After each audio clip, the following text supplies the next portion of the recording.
So first, welcome. My name is Lee Roberts. I'm a research associate with City Futures Research Center, and I'm one of the organizers of this seminar series. So I'd like to welcome everybody to our first seminar of 2023. Before we start, I'd just like to acknowledge that, at least for those of us in the room, we're meeting today on the land of the Digital people, and we'd like to acknowledge elders past, present, and emerging, and any Aboriginal people who may be joining us today. I'm Professor Hazel Easthope is going to do the actual introduction, but I'll just do a little housekeeping. For those of you joining us online, if you could turn off your microphone and camera during the presentation, that would be great, because we see you very big on the screen otherwise. And but feel free to put questions in the chat as we go along, or once the presentation is over today. You're welcome to raise your hand and speak up to ask questions if you have. And I think that's about it for housekeeping. It's been a while since I've done this. So I'll just introduce Professor Hazel Easthope, who's the Deputy Director of City Futures Research Center, who will introduce today's speaker. Thanks. Well, welcome back, everyone. Great to have you back at the seminar series, and great to kick off the year with an excellent speaker. Today we have Dr. Chris Martin, who's a Senior Research Fellow at City Futures Research Centre, and also a resident expert on all things tenancy. And today he's going to speak to us on that favourite topic: does tenancy regulation impact rental housing investment? So over to you, Chris. Thank you, Hazel. And thanks everyone for coming along and for listening. I'll begin too by paying respects to Vegigal and Vegigal elders past and present, and to other First Nations people joining us today. First Nations never ceded their sovereignty nor their property, and the original owner-occupiers now mostly rent their housing. Most Indigenous people who rent from a private sector landlord. This presentation comes out of a research project that a number of colleagues and I did for Ahuri. It was published late last year.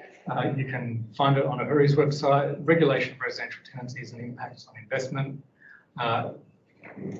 Just on the screen there's a brief outline of what we covered in that project.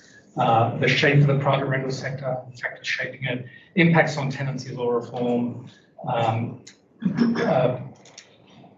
impacts of tenancy law reform on rental investment. We did a survey of nearly 1,000 rental investors and presented that in the report too, and then did a big law review of Australian residential tenancies law. I'll be focusing on the second point today and occasionally dipping into those other parts of the report, but if there's something for everyone in there, so I'd encourage you to have a look on Ahuri's website. So I'm focusing on this because this is such a familiar question. Does tenancy law reform affect investment or disinvestment? It's a question that comes up whenever the prospect of reforming the law, reforming residential tenancies law, is broached in the media or raised by advocates. The idea that if we improve the law, try to change the law to improve things for tenants, we're only going to end up discouraging landlords from staying in the market, they'll leave the market, and that'll be to the detriment of tenants. So that's the familiar argument. It's put in even stronger terms from time to time with warnings of, I quote, carnage in the private rental sector if law reform proposals go ahead, and it can get quite heated. So that's the focus of the presentation today. We looked at this question in terms of we're thinking properties entering the rental sector, that's investment, and properties exiting the rental sector, disinvestment. And our approach was our data source was rental bonds. Fantastic housing data source because almost all private sector tenancies have a bond. A tenant pays a bond at the beginning of the the tenancy, the bond gets lodged with a government agency, and it gets refunded at the end of the tenancy. So you've got a record there of when pretty much every private tenancy begins and ends, what the rent was and where it was. So it's a data set full of records about tenancies. What we did for this project was to link up those records by the addresses, by the property addresses. So we've now got a data set of properties, and particularly for Sydney and Melbourne over this 20-year period. And we could see where properties entered the rental sector, that is, they had a bond lodged where there hadn't been a bond lodged previous in the prior 12 months. That's the way we defined an entry. And similarly, a property exits the sector when a bond is refunded and there's no subsequent appearance of it in the bonds records for at least 12 months. Our statistical technique for analysing this dynamic of properties entering and exiting was difference in difference. I'll explain that a little more graphically in the next slide. And we were looking in particular at two law reform events, policy interventions. The New South Wales Residential Tenancies Act, which was a rewrite of New South Wales tenancy law that commenced beginning of 2011. And we were also looking at the commencement of the Victorian law reform process. So not the change in the law, but there was a review that commenced in 2015. So there are two policy interventions that we were testing for in our data set of properties entering and exiting private rental. So a difference in difference analysis. I'm a tenancy lawyer and not a statistician. The hard work on this was done by my colleagues, Milad Gustry and Liz Ralston. I'll do my best to explain what a difference in difference analysis is. So it's a double comparison, a double before and after comparison. So in the slide here, I've got a bunch of little graphs. All of them show movements in the number of property entries recorded in the Sydney and Melbourne markets in the inner city segment, middle, outer, and also by market segment, low cost, medium, and high cost. So we divided it up to get more data points.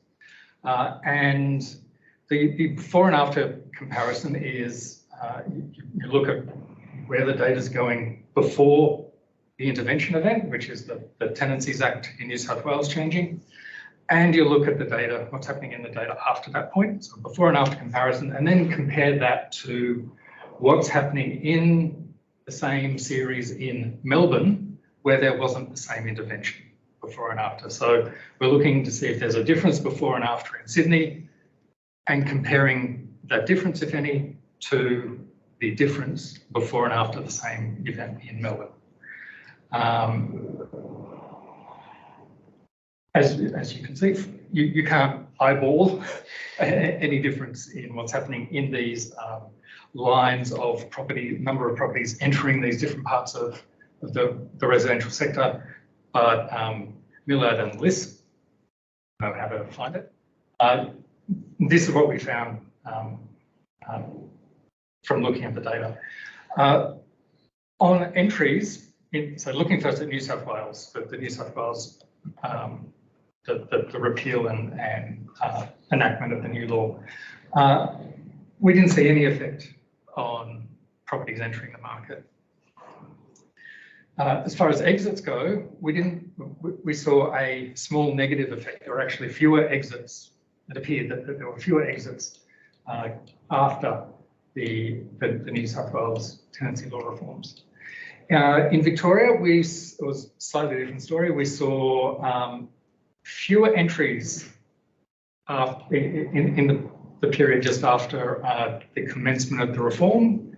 So a bit of a sense of maybe intending landlords, some of them, deciding to wait and see a little bit what this law reform process would do. And on the other hand, we didn't see any landlords, we didn't see any unusual movement in exits after that event, so landlords were staying put. And that was backed up with with findings from the survey of investors that we did for this project. The 970 investors to whom we spoke and asked them about their reasons for, well, of those who had sold a property, what were their reasons for doing so? Many of those that we surveyed said that, yeah, we asked them, did you consider all of these factors when you made your investment? And a lot of them said, yeah, I considered tenancy law. I hadn't thought about it. Very few said that they said there was an important factor in disposing of the property. In fact, of all the reasons we put to them for disposing of a property, that was the least cited of all of them.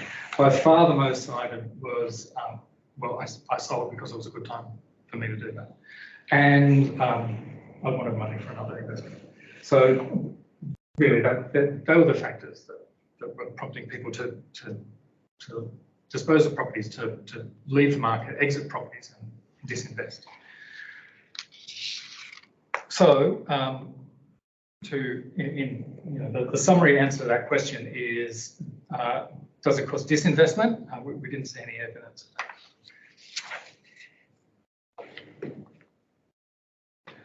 This is taking a step back a little bit, a step back to the first chapter of the report, if you want to look into it more there, but also taking a bit of a step back and taking a wider view of the shape of the property market, the shape of the residential, the private rental sector.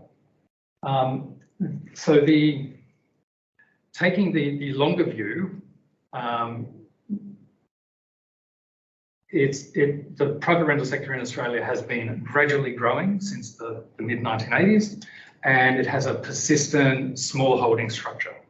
I haven't put up on the screen a picture of the gradually growing part of it because it's very easy for you to mentally visualize. It's a line that wiggles up towards the right.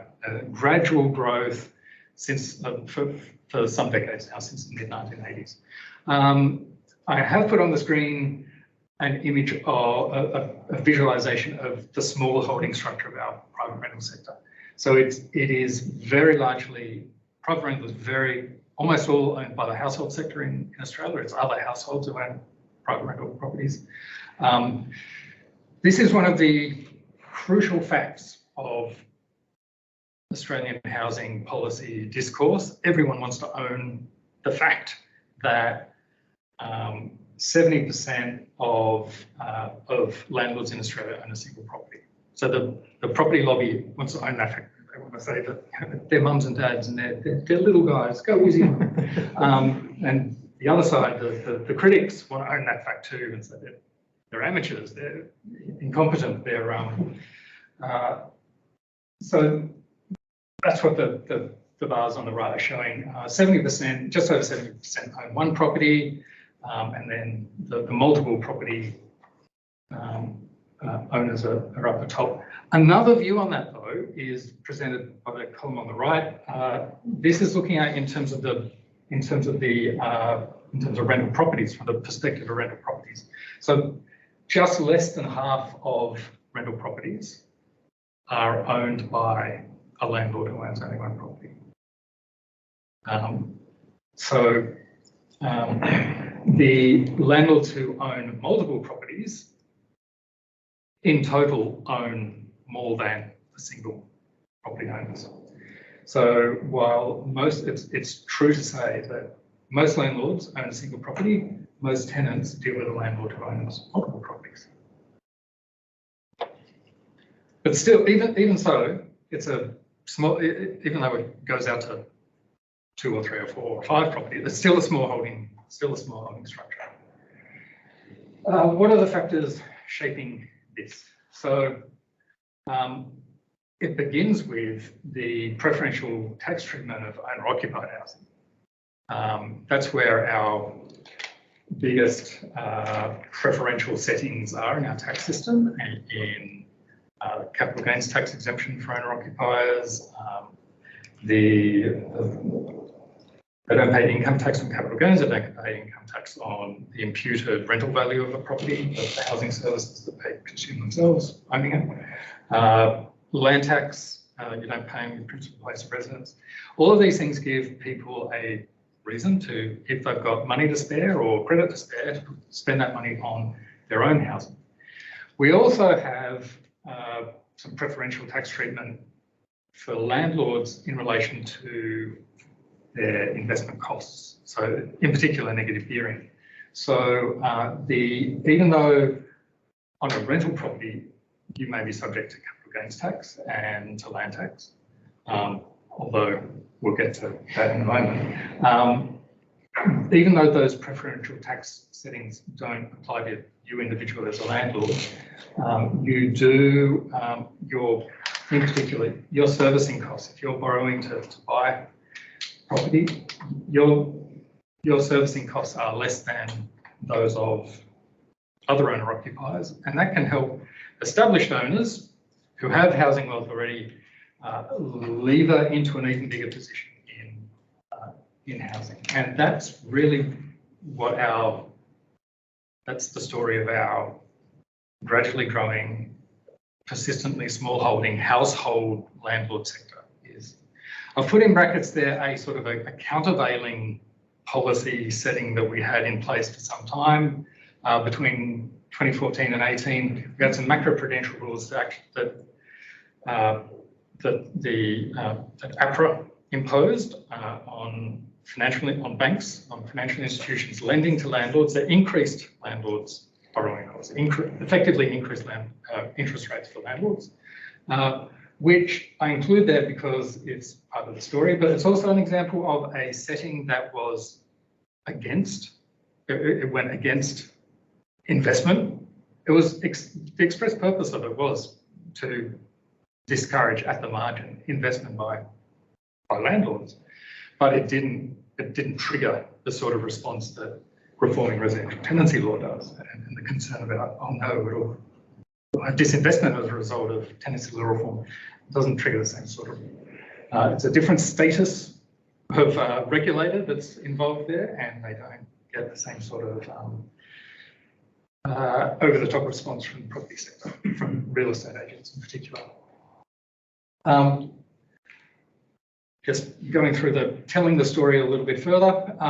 As a result of our small holding household sector landlords, rental property has had generally lower rental housing has had generally lower yields than other property sectors, and we haven't had large institutional landlords involved in rental housing in Australia in a big way. They're involved in office spaces and lots of commercial property as commercial landlords, but not until relatively recently in residential property. We did see some in the low interest rate period of the last decade, a compression of yields and more large corporate landlords, especially developers, starting to think that they could make the step across that difference in the yields and make the step into residential property as landlords. And some of them have done that, and there's a table of my best reckoning of how many large landlords we have in Australia in the report. However, there's a bunch of other policy settings that are against them. In particular, the way we do land tax in Australia is preferential to small landlords over large landlords. That's because we have a progressive rate of land tax that applies. And in fact, most small holding landlords don't pay land tax at all. They're under the threshold for even the lowest rate. We also have some preferential treatment of commercial property over residential property investment in our GST settings and in our managed investment trust tax settings, which I won't go into now, but it's another example of where there really have been, these are investment settings, these are policy settings that affect investment in rental housing, and at the margin, more than that, have stopped the development of a sector of rental housing investors. And there isn't the same sort of response as tenancy law reform is. Going back to our rental property data for a bit of a look underneath the hood of the private rental sector. This is our entries and exits data being used in a different way. So as I said, we've had this gradually growing sector, gradually growing private rental sector for some years. And really that's if you ignore the colours, that's the tops of the bars. It just keeps going up over the years. What we've done here is look at, we're looking at when we're seeing, I'll explain in terms of the colours. So say year 2000 in Sydney, we see 350,000 properties in the private rental sector in the rental bond data. 5 years forward from that, in 2005, of the class of 2000, about 30% are no longer there. We no longer see them in the rental data. They've gone somewhere else. That rate of properties dropping out after 5 years, it actually over time it's gotten even bigger. It's in both cities. It's since 2005, it's been above 50%. So most properties are no longer in rental within 5 years of first being seen in the sector. So if you're looking at going out and renting a property today, it's pretty even chances that that property will not be in the rental sector in 5 years' time. So that's how much for this gradually growing sector. There's a lot of churning of properties going on underneath the hood of the thing. I'll just explain, because we do have some time for this. The Melbourne chart is that much steeper not because it was that really reflects the data. Melbourne, in Victoria, they started requiring bond lodgements only just before 2000. So the 2000 doesn't reflect all of the Melbourne, the Victorian rental sector in the same way that the Sydney one does. But pretty quickly, because of this churn, we build up to a picture of the sector that's pretty complete in terms of its representation by the bond data. So it's a dynamic sector for this gradually growing sector is actually quite dynamic when you look at what's going underneath it. Its dynamism relates to its integration with adjacent sectors, in particular the owner-occupied housing sector and increasingly the tourism sector. So the groundwork for the integration of the sectors started a long time ago. Really, strata scheme legislation is a big part of that story. We have strata scheme legislation of the 1960s, which enables owner-occupiers to buy into apartment buildings and also allows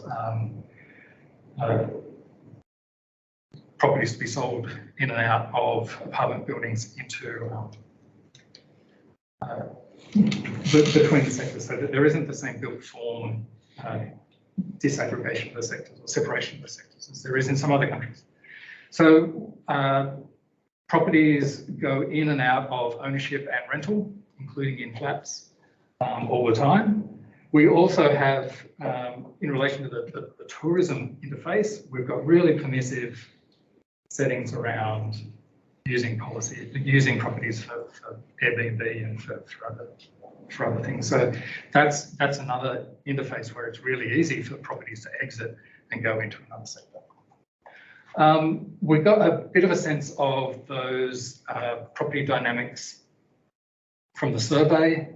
The number of, most of the people we spoke to had disposed of a property at some time. There was a lot of interest amongst the people we spoke to, the people we surveyed in short-term letting. Also, again, an aspect of the dynamism is how they were looking at, a lot of them were interested in buying another property, and people were buying properties in the state. About 10% of the properties that would have been caught by the survey were in the state for their owners. So the too long didn't read version of this is rental investment and disinvestment is something it's always happening. It's not happening just around particular policy events. It's always happening, and we've made it that way. The sector's been made that way for properties that enter readily and to exit very readily. I'll give you a really quick run through my special subject, Australian residential tenancies law. Across Australia, we've got a broadly common model of residential tenancies legislation. The outlines of it first appear in Sackville Report, Commonwealth Government Commission of Inquiry into Poverty, reported in 1975. There's the author there, Ronald Sackville, who is now the chair of the Royal Commission into Disability and Abuse and Violence towards people with disability. So he's on track to produce 2 landmark reports to government 50 years apart, is Ronald. The broadly common model of Australian residential tenancy law reform is standard forms of agreement. All tenancy agreements within jurisdictions look pretty much alike, except for the rent and the address.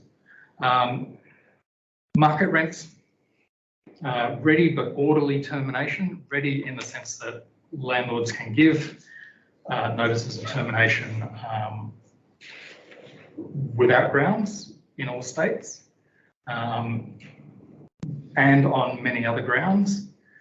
It's ready in the sense too that there is the legal process of applying to a tribunal and getting orders can happen pretty quickly, and it's much less formal and more accessible and speedy than going through courts. It's orderly in that you do have to go to a tribunal. You can't self-help evict. So readily but orderly termination, and that ties in with what we were just talking about, the way properties enter and exit the sector very readily. Residential tenancies law isn't stopping anything from exiting in a determined way. There's lots of differences though in details between jurisdictions, and that's opening up. Our topical, we reviewed all of these sort of topics in residential tenancy law in the report, and you can check them all out there. As I say, there's over time, we've had states and territories introduce residential tenancies legislation on this broadly common model, and they've reformed it from time to time since then. Those processes have been almost entirely without coordination across jurisdictions. As a result, we've got increasing divergence between the state's residential tenancies acts. I think they are more different now than when each of them first implemented residential tenancies legislation. But there are also gaps opening up in things that have not been treated by reforms. 3 examples of some problem areas both in terms of increasing divergence and gaps. So security, this has been probably the most prominent issue in recent tenancy law reform discussion, how to improve security of the tenure for tenants. And in particular, the question of no grounds termination, the ability of landlords to give a termination notice without grounds. That's a really destabilising aspect of our law. It also undermines other rights that tenants might have under residential tenancy law because they're afraid of the prospect of no grounds termination notice. That's something that Victoria has recently tightened its no grounds provisions. So in Victoria now, no grounds termination notice can only be given at the end of the first fixed term of tenancy and not thereafter. Queensland has now passed laws, no grounds can be given at the end of a fixed term, the first fixed term and subsequent fixed terms, but not during a periodic agreement. Tasmania has for some time had that same provision as Queensland, but New South Wales, the other states and territories, you can, once your fixed term agreement is over, and that's at the end of the fixed term, you can give no grounds notice, and after the end of the fixed term, you can be given no grounds notice. That's still the case throughout the other jurisdictions. So it's really that's quite a difference now. Something that hasn't been spoken of enough in the law reform discourse is the ability of the tribunal to consider the circumstances of the cases it sees before it, the termination proceedings, and its ability to say no, we will not terminate in the circumstances of this case. That's something that hasn't been nearly as prominent in the discussion, and states and territory, there are different approaches in states and territories, and some of those differences relate to the way state superior courts have been interpreting the provisions and different approaches to the sort of discretion that is in the tribunals. So that's something that's become quite unattended to. Second example, dwelling conditions. So one of the themes of recent reforms has been minimum standards. So most states and territories now have added a schedule or a module in their residential tenancies acts that sets out minimum standards for properties, physical standards. There's some differences in what these standards do. I mean, in some states, in New South Wales in particular, really they just restate in a more specific way what was already there in a more generally stated form, which was the premises have to be provided and maintained in a reasonable state of repair. We've now got some examples of what that means. It hasn't really lifted the standard. Victoria has got some of its minimum standards do a bit of that lifting. They go beyond what would be encompassed by the habitability standard. The gaps, though, there is confusion in our case law around the strictness of liability, just what a landlord is required, the steps a landlord is required to go through to show that they have discharged their obligation to provide the premises in the state of residence. That's quite confused in the case law. And also remedies. We've got there are common law rules around compensation for non-economic loss, which are very restrictive. Non-economic loss is things like loss of enjoyment. So it's not that you've lost money or you've had, say, leaking water onto your wardrobe, destroys your clothes, they get all mouldy, you have to replace your clothes. That's an economic loss, maybe compensable. Living in a damp house and you haven't had the use of that room and it's just no fun, and non-economic loss, and that may not be compensable. It might be a breach, and orders can be made about repairing the roof. but it's dubious that you can be compensated for the loss of enjoyment. Ironically, there's an exception around the non-compensability of non-economic loss in relation to accommodation provided for the purposes of a holiday. So if your holiday in an Airbnb property is ruined, you might get compensation for your loss of enjoyment, but not if you're a residential tenant. And third example, just the way that the legislative form, the way the acts look these days is very different.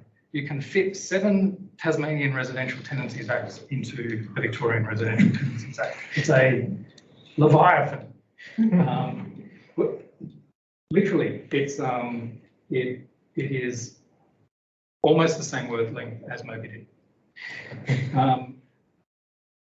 So, wrapping it all up, has tenancy law reform caused disinvestment? Looking backwards, no, it hasn't, from the examples that we tested for. Looking forward, maybe it should. Maybe we should embrace the prospect of landlords disinvesting. We can view disinvestment, we should be pushing our law reform harder and actually lifting the standard a bit, and those who can't do it or don't want to do it can leave the sector, and that would be a good thing. We can lean into disinvestment as a desirable policy outcome. It would also give more space for owner-occupiers and for a different and better rental housing provider too. I'll leave it there, except for your questions.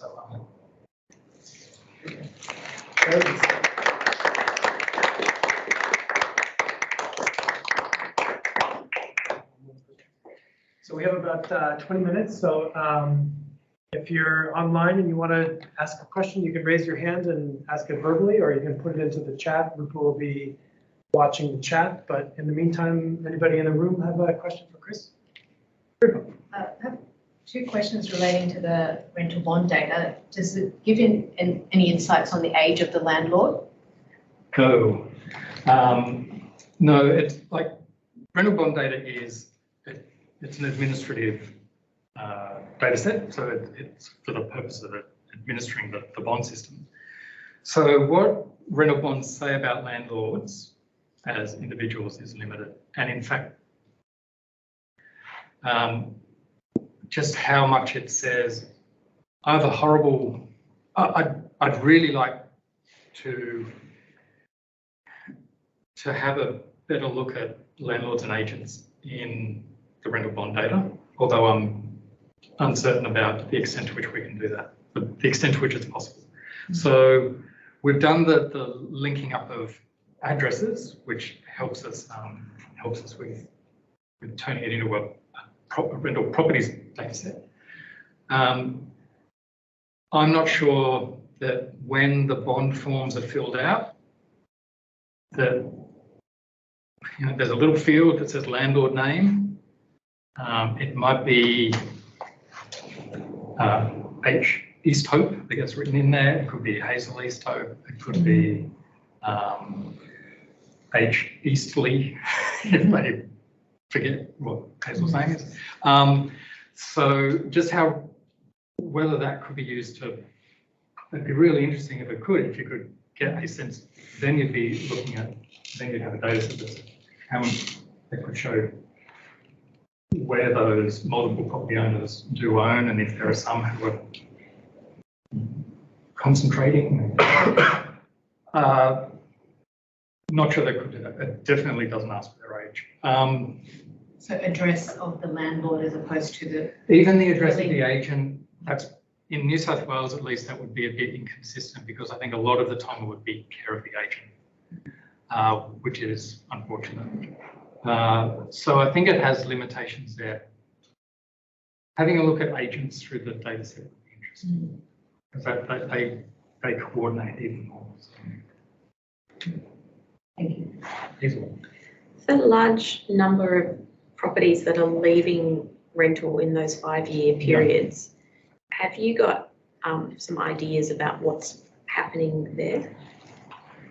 Like why such a large proportion are leaving so quickly in each of those 5-year periods in both cities? Yeah, I should say too, it's consistent with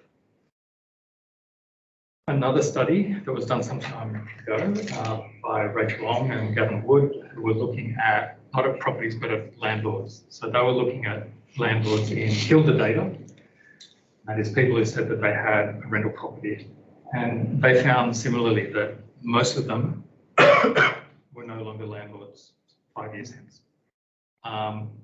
And a lot of them dropped out very quickly as well. So I think it's for further research, but you can guess at some ideas. There'd be people who rent out a place because it's theirs, it's their usual place of residence and they're going somewhere else for a time.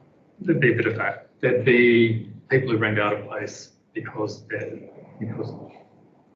was the home of an elderly relative and has gone into aged care and being rented out for time. Places that are rented out for time ahead of a redevelopment. I think that's there'd be a bunch of reasons why properties go in and out so quickly. And I think the overall the sort of theme or big idea to take away from that is just how much our private rental sector gets pushed around by all the other sectors and all the other interests that property owners have, and that they might be interested in. They might actually be a developer. They might be interested in having holidays there or giving it to a kid who, when they go to uni and that sort of thing. And it's, even though it's this constant and large presence in our housing system, 30% of people live in it, and that's growing, it's a sector that just gets pushed around by all of these other forces in our housing system and in our ownership of property.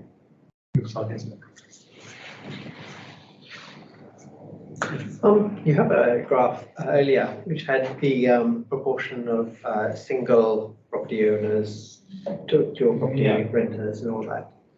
I wondered if you also have that, whether that changes over time, and also whether you found that the average rent for people who rented out 5 properties was different from the average rent of somebody who rented out 1 property. Because some of the legislation that was introduced, you'd think was a constant burden regardless of how many properties you might have. So it might change people's behaviour in that way. I don't think we broke it down that way in the report. Though I don't think we got rents in our survey. But you might be able to do that in the tax stats. No, I don't think so. I don't think you could do that.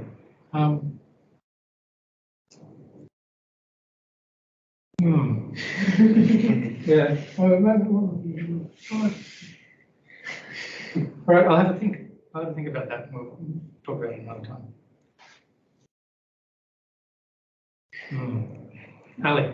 It's not tricky for me. I may have missed this because I had to duck out briefly, but I was wondering in your breakdown of like the properties and being able to like link them to addresses, if you saw how frequently a new bond was being put in, so like how many new people or how many times there were new tenants coming in, or if there was like any properties that had like new tenants every year or something like that. We didn't do that in this project.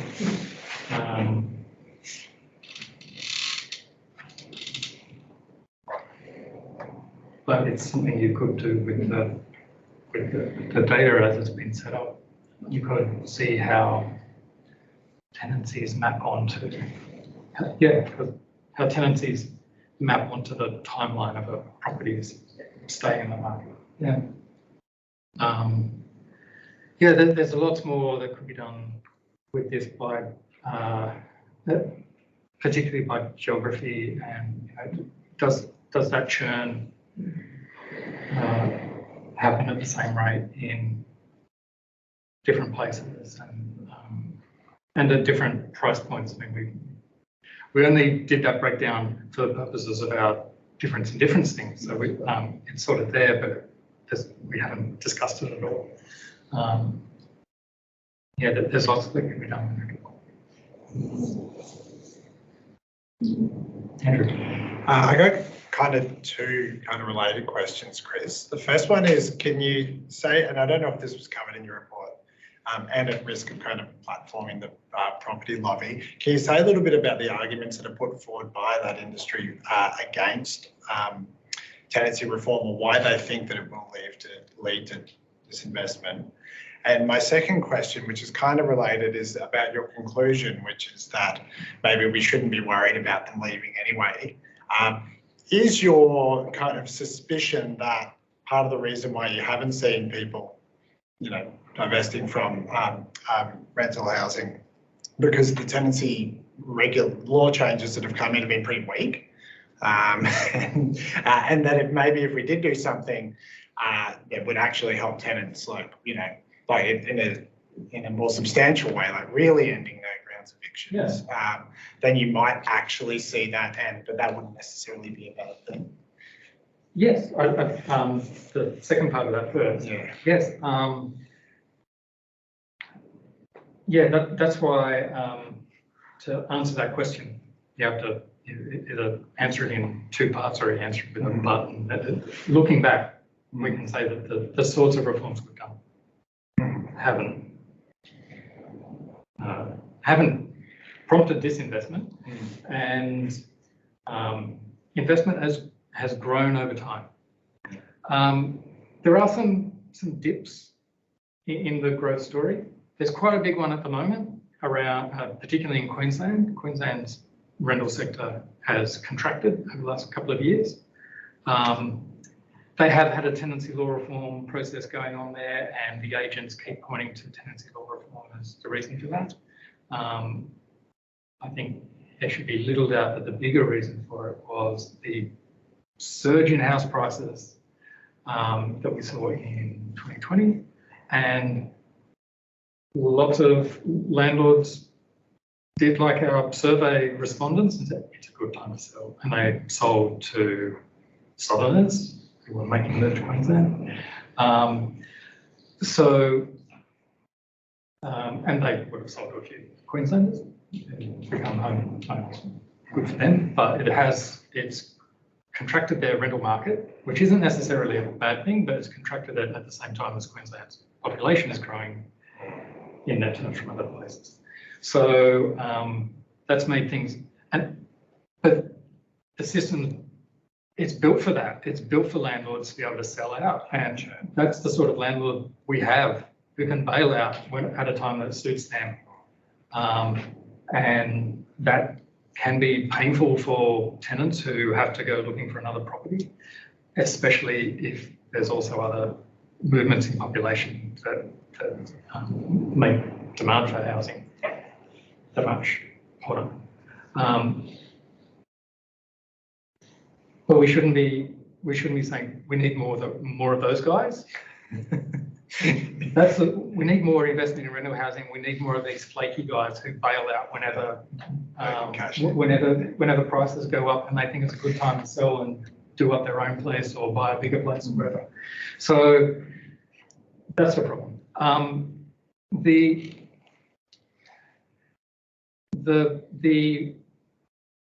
real estate institutes in particular are vociferous about tenancy law reform. And as I said, there's a quote in the report as well where we've put to them, that there were these APRA rules that increased interest costs for landlords and actually inhibited investment.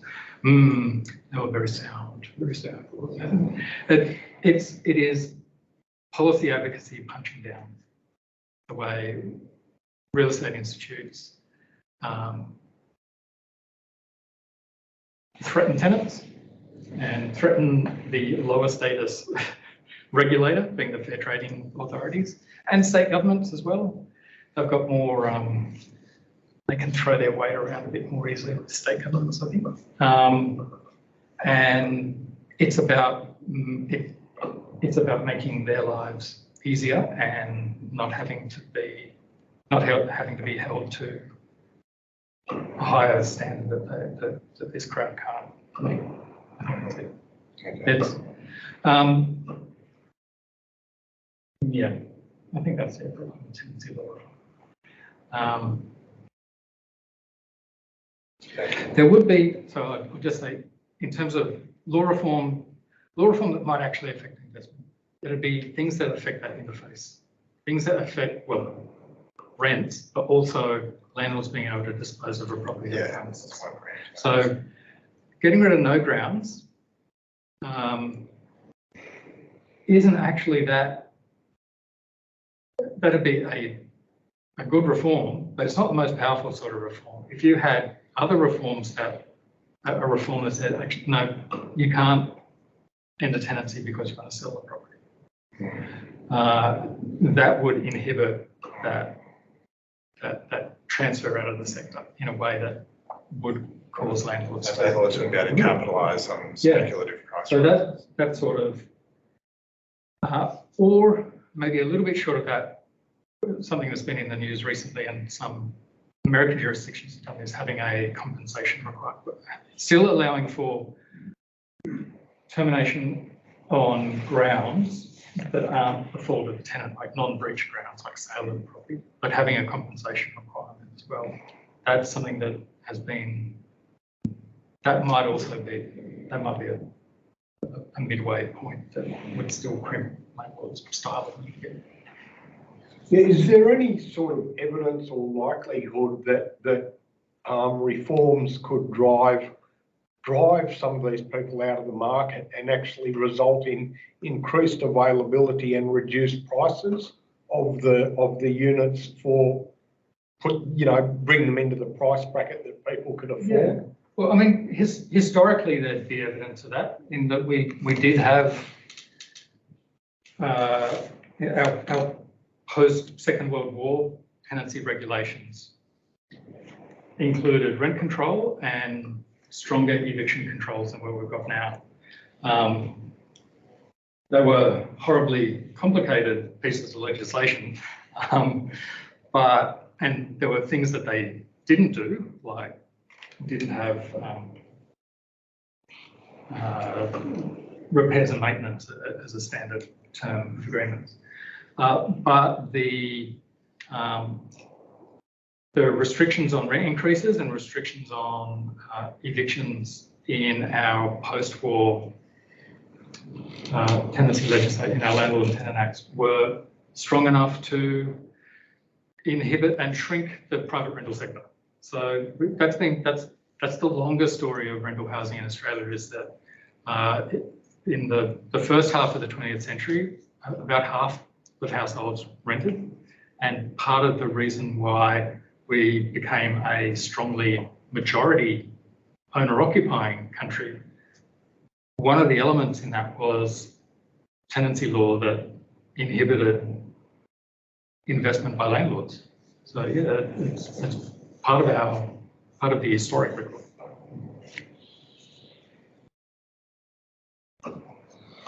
We don't have questions on. Oh, there's one. Oh, yeah, Susan Thompson. What do you think would be the impact on investments in rental housing if negative gearing was removed? Hey, Chris, it's a bit of a curly one, but I'd love to know what your thoughts are on that, because we're often told that until we get significant taxation reform, this really is just nibbling at the edges of this massive problem. Well, if you feel free to pass. get rid of negative gearing, and it becomes more expensive to hang on to a property as a landlord. Your negative gearing gives you this, it cushions the losses that you're making on the great big loan that you've taken out to buy the place, and get rid of negative gearing, and it becomes more expensive for our current lot of landlords to own properties, and some of them would sell. That's what happened. So that'd be a good thing. But someone's going to buy them. It's either going to be a tenant or a landlord who can cope.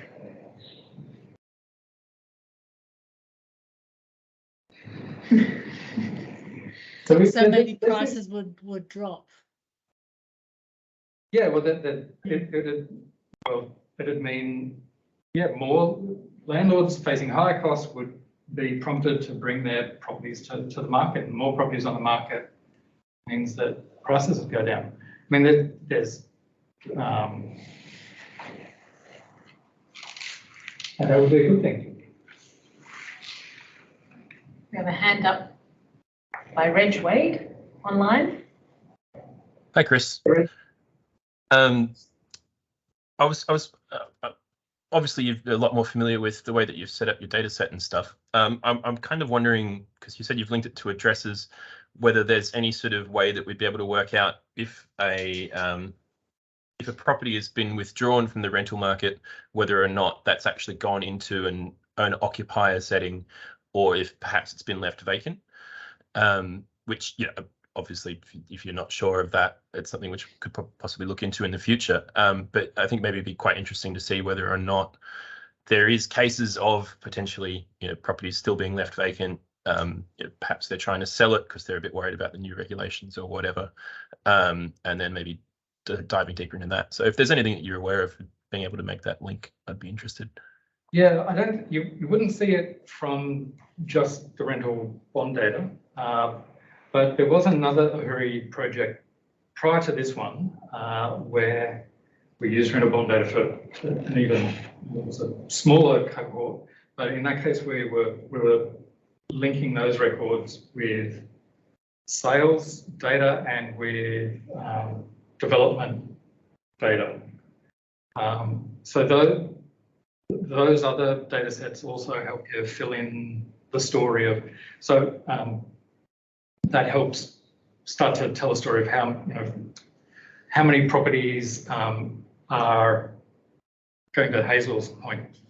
If you have sales data and you can see that there's a sale prior to the property entering, then that's a purposive landlord, not one of these people renting out while they're working interstate or while their parent is in aged care. So there are other data sets, and we've done there's some experience of linking with them. Getting an idea of vacancy, I'm not sure how you do it, but yeah, there's for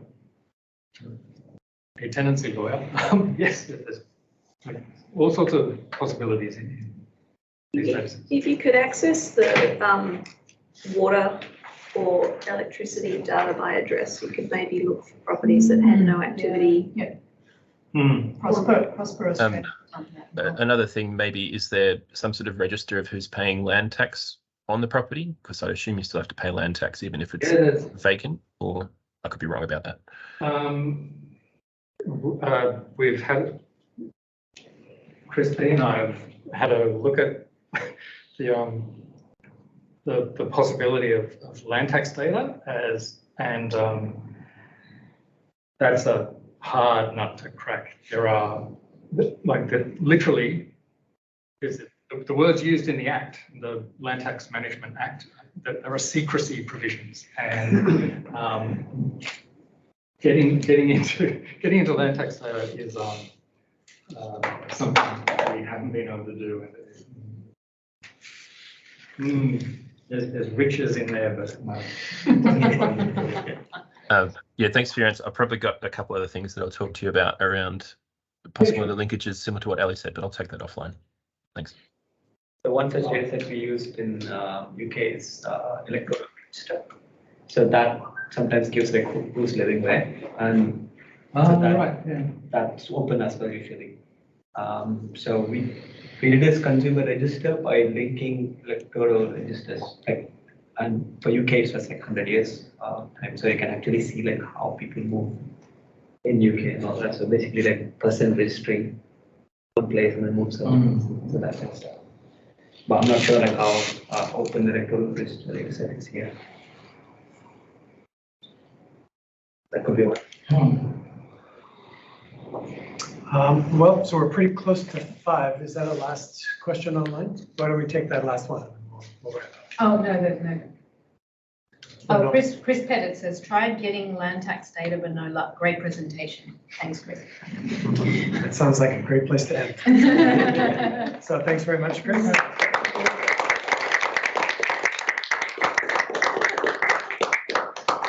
And just so everybody's aware, our next seminar is in 2 weeks. Professor David Sanderson will be talking about urban resilience. So hope to see everybody there for that.